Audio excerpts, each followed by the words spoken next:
Shin Tae-yong akan kembali menangani timnas Indonesia di level senior setelah sebelumnya mencatat sejarah bersama Garuda Muda. Sejak April lalu, pelatih asal Korea Selatan itu disibukkan dengan agenda timnas U23 Indonesia. Untuk pertama kalinya, Garuda Muda berpartisipasi di Piala Asia U23. Marcelino Ferdinand tampil dalam ajang Piala Asia U23 edisi 2024 yang berlangsung di Qatar.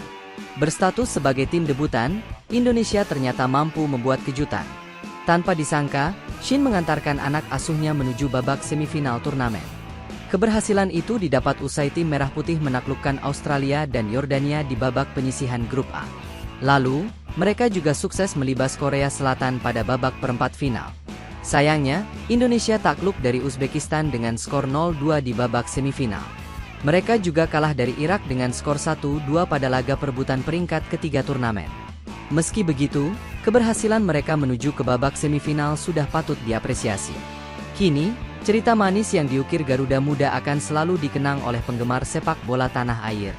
Di lain sisi, masih ada tugas lain yang menanti Shin dan anak asuhnya tersebut. Mereka harus mengalihkan fokus untuk mencatat cerita serupa bersama timnas Indonesia di level senior. Seperti diketahui, ada beberapa penggawa tim U23 yang juga sudah menjadi bagian inti tim senior.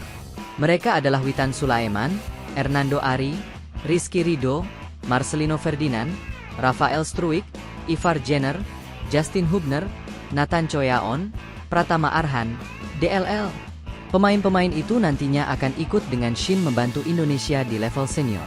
Agenda terdekat, tim Garuda akan melanjutkan kiprah mereka pada laga grup F kualifikasi Piala Dunia 2026 zona Asia. Shin dan anak asuhnya akan berhadapan dengan Irak dan Filipina dalam dua laga terakhir grup F.